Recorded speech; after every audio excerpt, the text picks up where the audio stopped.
হুজুর প্রথম যখন দরবারে আসলেন ৮০ শতকের কথা একটা বলে যায় আপনাদেরকে, ৮০ শতকের গল্প।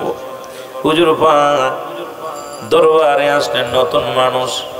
আমার বাবারা, আমার ভাইয়েরা, আমার বন্ধুরা, আমার অল ফরিদপুরের মানুষ কেবলাজানকে জাদুকার বলে কত না উপহাস করতেছিলেন। যে কথা বলতেছিলাম, কেবলাজানকে কত মানুষ, কত আলেম কাফের উপাধি দিচ্ছে, কত আলেমরা হুজুর পাককে জাদুকার বলেছে। আমার কেবলাজানকে মূর্খ বলে গালি দিয়েছে। আমার কেবলাজানের সঙ্গে বায়াস করার স্বপ্ন করলেন। তখন ফরিদপুরের মানুষ, ওই কাশেম ভাইয়ের মতো মানুষ যারা ছিল, ইসমাইল মাতবারের মতো মানুষ যারা ছিল, পুরন জাকেরা বাড়ির গাছে একটা ফল ধরলে হুজুরের দরবারে না দিয়ে খায় নাই। গাছে একটা আনারকেল ধরলে আগে দিছে, দুধ হইলে গাভী দুয়াইলে গাভীর দুধটা নিয়ে হুজুরের কদমে আগে দিছে। যখন গাছে মুসলমান জমিনে যত ফসল হয়েছে আমি দেখেছি, আমি ছোট্টবেলা আমার কাশেম বাইরে ধান হলে পেঁয়াজ হলে পেঁয়াজ গুলো আগে 10 কে 5 কেজি পেঁয়াজ গুলো দরবারে রাখছে, রসুই রাখছে, পাট গুলো রাখছে। অনেক জাকের ভাইরা দান হলে আমি দেখেছি, যখন এই বাইরবাগ মাদ্রাসায় লেখাপড়া করেছি, অনেক জাকেরদের দেখছি বাবা আমার কাছে পর্যন্ত ধান গুলো জমা দিয়ে গেছে, 200 300 500 করে ধান। বলতো রুহুল আমিন সাহেব আপনি মাদ্রাসায় পড়েন, যদি ৮০ যান নিয়ে যাবেন, কারণ এই জাকের ভাইরা প্রথম ফসলটা আপন পীরের দরবারে খেদমত দিতেন, তার মধ্যে রহমত পাতেন, বরকত পাতেন। ভাইরা আমার এগুলো দেখা পর ফরিদপুরের সমস্ত উলামায়ে কেরামের নজরে পড়ে গেল। তাদের ধারণা ৮০ আসলো কোথা থেকে এক জাদুকার আসছে, এই জাদুকার মানুষগুলোকে পাগল বানাইতেছে। তার দরবারে ফল ফলাদি, গাছের ফল, গাভীর দুধ, এই ধান চাল সব নিয়ে জমা দেয়। কোন ফতুয়ায় খায় এটা আমাদের জানার দরকার। সবাই মিলে একটা যুক্তি করলেন, ৮০ হুজুরের এইভাবে ছেড়ে দেওয়া যাবে না। আমাদের বাড়িতে একটা নারকেল আনে না, একটা ডিম আনে না, ৮০তে কোথা থেকে আসছে এক হুজুর, তার কাছে নিয়ে যায় দলে দলে মানুষ। এবার পুরো ফরিদপুর বিভাগ থেকে বড় বড় আলেম সব একত্রিত হইয়া মিটিং ডাকলেন। ৮০ হুজুরের কাছে চিঠি লিখলেন, হুজুর আমরা আপনার কাছে বসতে চাই। হুজুর বলেন আপনারা যেদিন সুযোগ পান সেদিনে আমি সেদিন রাজি। বলেন হুজুর আগামী সপ্তাহে শুক্রবারে আমরা বসবো, শনিবার স্কুল আমাদের খোলা, বৃহস্পতিবার হাফ মাদ্রাসার, শুক্রবারে বন্ধ। এই শুক্রবারে আপনার সঙ্গে আমরা বোঝাপড়া করতে চাই। ৮০ শতকের গল্প শোনেন আমার মুরব্বী জাকের ভাইরা যারা আছেন, ছোট জাকের ভাইরা যারা আছেন। কেবলাজান হুজুর বললেন বাবা আমি রাজি। চিঠিখানা পাওয়ার পর পুরো ফরিদপুর থেকে বড় বড় বিজ্ঞ উলামায়ে কেরাম গাড়ি ভর্তি করে কিতাব, বড় বড় কিতাব। তখন মুসলমান ঘোড়ার গাড়ি করে কিতাব নিয়ে গেছে, গরুর গাড়িতে করে কিতাব নিয়ে গেছে। কিতাব নিয়ে ৮০ জমিনে ফরিদপুর সদরপুরে মুসলমান স্কুল মাঠ, ওই মাঠের মধ্যে বিশাল বায়াজ হবে। এই বায়াজের জন্য ৮০ হুজুরকে দাওয়াত দিলেন। হুজুরও বাবা শুক্রবার হলো, সেইদিক ঢাকা থেকে কয়েকজন জাকের ভাই আসছে। আমার ভাইয়েরা জাকের ভাইয়েরা আসার পর হুজুর কি করলেন, তাদেরকে বিদায় দিতে একটু সময় লাগছে। 10টায় বসবে, 11টা পর্যন্ত বায়াজ হবে 1 ঘন্টা। তারা প্রশ্ন করবে, হুজুর শুধু জবাব দিবে। জবাব যদি না দিতে পারে ৮০ হুজুর এখান থেকে না একবার দিয়ে এখান থেকে ফরিদপুর জমিন ত্যাগ করবে, আর জীবনে ৮০ থাকতে পারবে না। আর যদি জবাব দিতে পারে তাহলে ৮০ হুজুরের সঙ্গে আমরা সহযোগিতা করব। ৮০ জমিনে যা যা করা লাগে আমরা পীরের সাথে সহযোগিতা করব। 2টা বিষয়ের পরে চুক্তিনামা হলো। জোরে জোরে চিল্লায় বলো আল্লাহু আকবার। 2 টাকা দিয়ে স্টাম্প কিনা হলো, মুসলমান শোনো, স্টাম্পের পর সই দেওয়া হলো। কেবলাজান হুজুর নিজেও সই করলেন, বাবা আমি আপনাদের শর্তে রাজি। ওনারাও রাজি হলেন। বায়াস শুরু হয়ে গেল। কেবলাজান হুজুর আসতে একটু দেরি হলো, সবাই তো অপেক্ষা আছে হুজুর আসবে হুজুর আসবে। হুজুর এসে দাঁড়ালেন। দাঁড়ানোর পর মুসলমান শুনে নাও, হুজুর যখন আসলেন সবাই বলে হুজুর আপনি দেরি করে ফেলছেন। হুজুর প্রথমেই ক্ষমা চাইলেন তাদের কাছে, যেহেতু আমার বাড়িতে মেহমান আসছে, সেই মেহমানদারি করতে সময় লাগছে, বাবা আমি দুঃখিত, এই জন্যে আপনারা শুরু করেন। সবাই বলেন হুজুর শুরু করতে পারি। ঠিক আছে, যেহেতু উনি দেরি মাপ চেয়েছে, সময় একটু বেশি হয়েছে, কয়েক মিনিট দেরি হয়ে গেছে, হুজুর ক্ষমা চেয়ে নিলেন। এবার হুজুর বললেন বাবা আমাদের আলোচনা যে বিষয়ের কোন আসছেন আপনারা শুরু করেন। এবার শুরু করবে, বলে হুজুর শুরু করতে পারেন। শুরু করবেন। তবে এখানে যেহেতু বায়াস হবে, তর্ক বিতর্ক হবে, এখানে রায় দেবে কে বাবা? এখানে তো রায় দেওয়ার জন্য মানুষ লাগবে।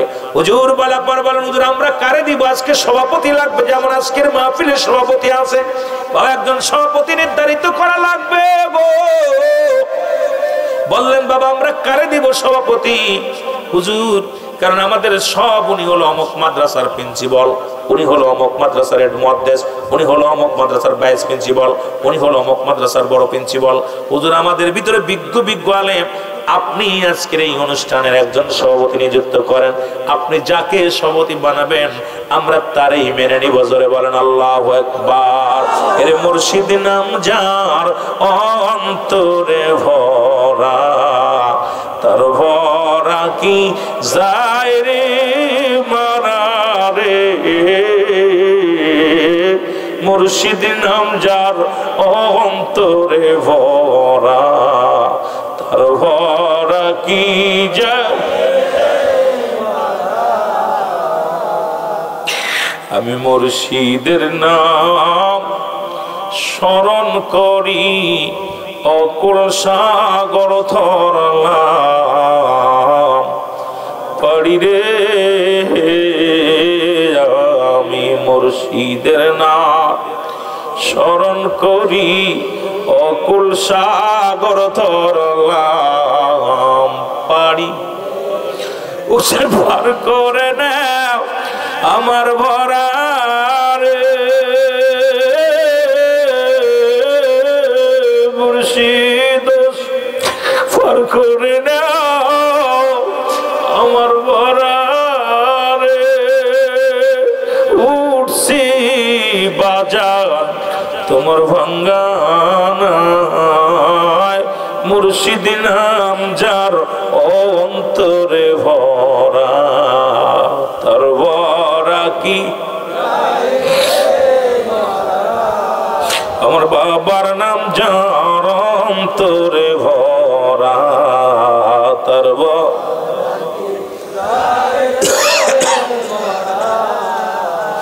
ও পরেতে খেসাইতান মুর্শিদ নাম ছিল অমন্তর রে। পার করবে না ধনী মানি রে,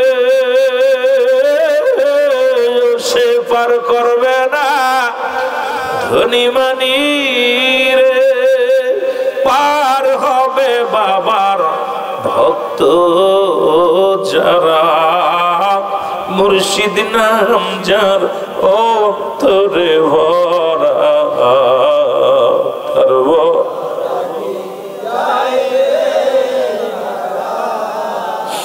আমার বাজানের নাম যার অন্তরে ভরা, তার ভরা কি।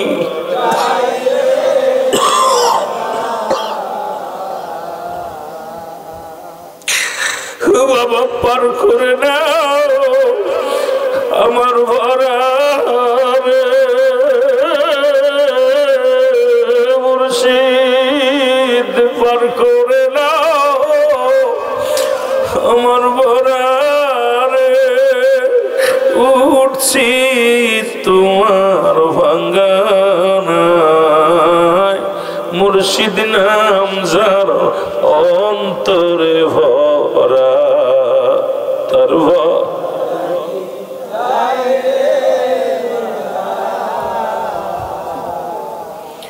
দরদির কথা বলতে গেলে কলিজার মধ্যে আঘাত লাগে। আমার ভাইরা, আমার বন্ধুরা, কেবলা জান হুজুর বললেন বাবা আপনারা যদি সবাই সম্মতি দেন গো,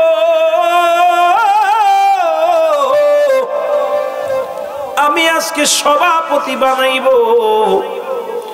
বললেন বাবা আপনি, আমরা সবাই সম্মতি দিলাম, আপনি সভাপতি বানান। কেবলা জান হুজুর ডাক দিয়ে বলেন বাবা ওই লোকটাই হবে আজকের মাহফিলের, আজকে এই মাহফিলের তবে কোথায়? বায়াজ মাহফিলের সম্মানিত সভাপতি। জোরে জোরে চিল্লায় বলেন মারহাবা। বাবা আপনি উঠে আসেন। হুজুর যখন ডাক দিলেন, লোকজন সবাইয়ের মুখের দিকে তাকায়, ওর মুখের দিকে তাকায়। সবাই বলে আট্টশির হুজুর এতদিন জানতাম ভণ্ড, এখন দেখি একেবারে গাঁজাখোর, মদখোর, একদম পাগল, ধোকাবাজ, ভণ্ড, প্রতারক। এর মতো ধোকাবাজ আর কেউ নাই। সবাই গালাগালি শুরু করে দিল। আট্টশির হুজুর ভণ্ড, আট্টশির হুজুর মিথ্যাবাদী, আট্টশির হুজুর। হুজুর চারিদিকে তাকায় দেখে সবার মুখে হাসি, সবাই কানাকানি শুরু করলেন। বলে বাবা আপনারা কানাকানি করেন, হাসাহাসি করেন কেন? কয় হুজুর আমরা জানতাম আপনি ভণ্ড, আপনি দেখি প্রতারক, ঠকবাজ। কারণ যে লোকটার নাম বলেছেন ওই লোকটা জন্ম নিয়ে আজ পর্যন্ত একদিন কারোর লগে কথা বলে নাই। উনি আমাদের বাড়ির পাশে বাড়ি, উনি হলো বোবা। আজ 40 বছর বোবা অবস্থায় কোনোদিন কারোর লগে কথা বলে নাই। আপনি তারে বানাইলেন সভাপতি। আসলে আপনার মতো বেয়াদব, আপনার মতো তারসিরা, আপনার মতো লম্পট, আপনার মতো মিথ্যুক, কাচ্চাবাজ আর এই সমাজের মধ্যে নাই। হুজুর মুখটা বড় মলিন করে ফেললেন। বলে বাবা কি বলেন, উনি বোবা? কয় হ্যাঁ বোবা, ওনার সঙ্গে আমার বাড়ির পাশের মানুষ, আমরা চিনি না, আপনি চেনেন? হুজুর বলেন বাবা রাখেন, আপনারা হাসাহাসি বাদ দেন, উনি বোবা নয়। হুজুর ডাক দিলেন বাবা আপনি ওঠেন। এবার উঠে দাঁড়াইলেন। বলে বাবা আপনার নাম কি? বেলাল। উনি সঙ্গে সঙ্গে ডাক দিয়ে বলে হুজুর ঠিকই বলেছেন, আমার নাম হলো মোহাম্মদ বেলাল। জোরে জোরে চিল্লায় বলা যাবে না মারহাবা। আমার মন মজাইয়া রে, দিল মজায়া বাজান রওজাতে ঘুমায়। আমার মন দিল মজায়া বাবায় রওজা। ও মুর্শিদ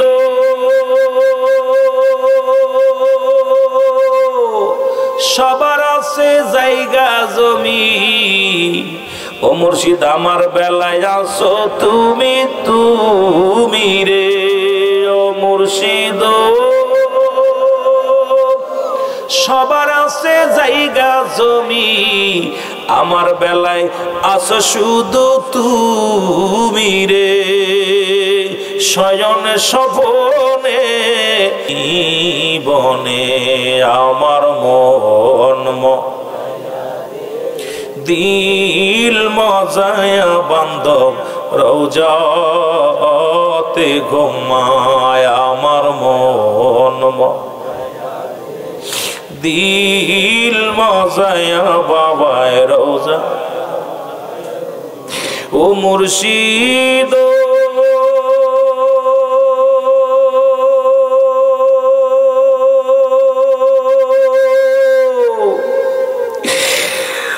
রিয়াকে আমার ভাঙ্গানাও, তার উপরে পুবাল বাও, চলকে চলকে পানি লয় রে।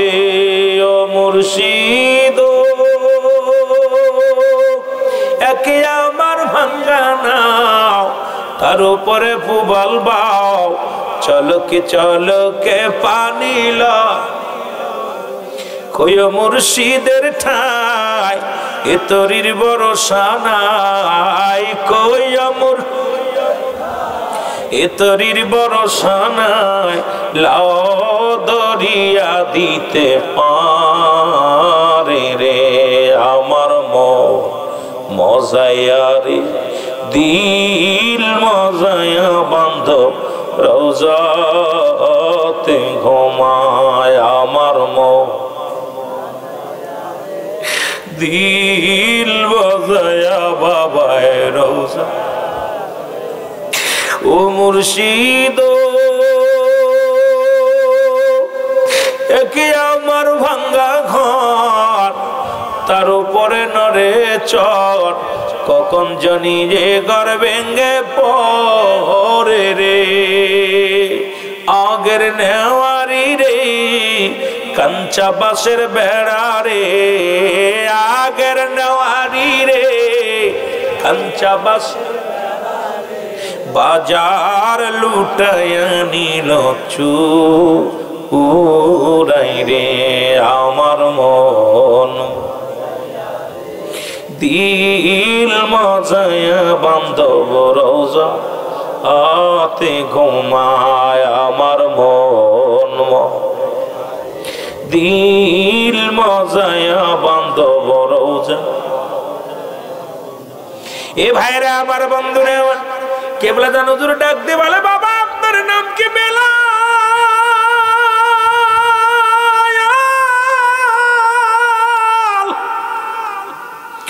বেলাল ডাক দিয়ে বলেছে, হুজুর আমার নাম মোহাম্মদ বেলাল। উপস্থিত যত মুসল্লি ছিল সবার মাথা নত হয়ে গেছে। ডাক দিয়ে বলে, কাল লগে বায়াস করার জন্য আসছিল, যিনি 40 বছরের বুবার মুখে বুলি ফোটাইতে পারে, ইনি সাধারণ কোন মানুষ নয়, সাধারণ কোন পীর নয়। ইনি পৃথিবীর মধ্যে, আসমানের নিচে, জমিনের উপরে, ইনি কামেলে মোকাম্মেল ওলি, এর মধ্যে কোনো সন্দেহ নাই।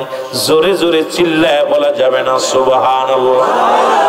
সবাই ডাকতে বলে, হুজুর আমরা বায়াস করতে চাই না, আপনি আমাদের সত্য তরিকা গ্রহণ করে দেন।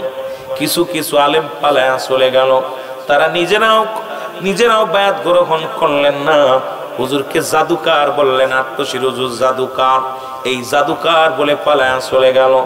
অসংখ্য আলেম ওলামা, অসংখ্য আশিকরা কালেমা পড়ে ওদিন তরিকা, সত্য তরিকা গ্রহণ করেছিল। সবাই বললেন, আমরা মানি আত্মশির হুজুর কামেল। ওই যে দেশ ছেড়ে পালায়া যে সমস্ত জাতিরা গেছে, ওই মৌলবীর গোষ্ঠীরা আজও বাংলাদেশের আনাচে কানাচে যেখানে আছে, সেখান থেকে ওয়াজ করতে আসি। আত্মশির বিরুদ্ধে খোঁচানা দিলে ভালো লাগে না। ওই বংশ, আবু জেহেলের বংশরা যেখানে আছে, সেখান থেকে আত্মশির ওয়াজ করে করে আত্মশি খোঁচা মারে। আত্মশি খোঁচা না মারলে তাদের ওয়াজ যায় না, তাদের পেটের ভাত হজম হয় না। ও মুসলমান শোনো, ওই কিয়ামত পর্যন্ত পালানো গরু এখনো আছে, তারা থাকবে, কিয়ামত পর্যন্ত থাকবে। আর যারা সত্য তরিকা, হুজুর বলছে বাবা, ও বাবা, সত্য তরিকা কপালে লাগে, এটা ভাগ্য গুণে। কামেল পীরের সন্নিহিত লাভ করা ভাগ্য লাগে, কপাল লাগে।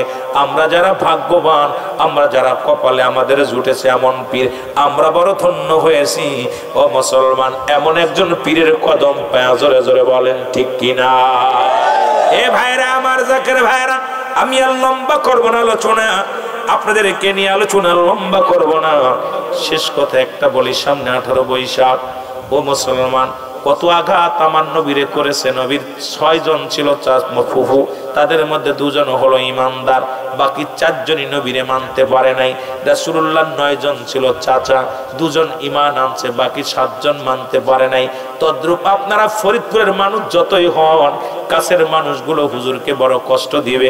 আমার নবীর যেমন কষ্ট দিছে, দয়াল নবীর সত্য তরিকা নিয়ে, রাসূলুল্লাহর সত্য তরিকা নিয়ে খাজা বাবা সৈয়দ আল্লামা বিশ্বলি ফরিদপুরি আট্টশির জমিনে এসেছিল, আছে, থাকবে।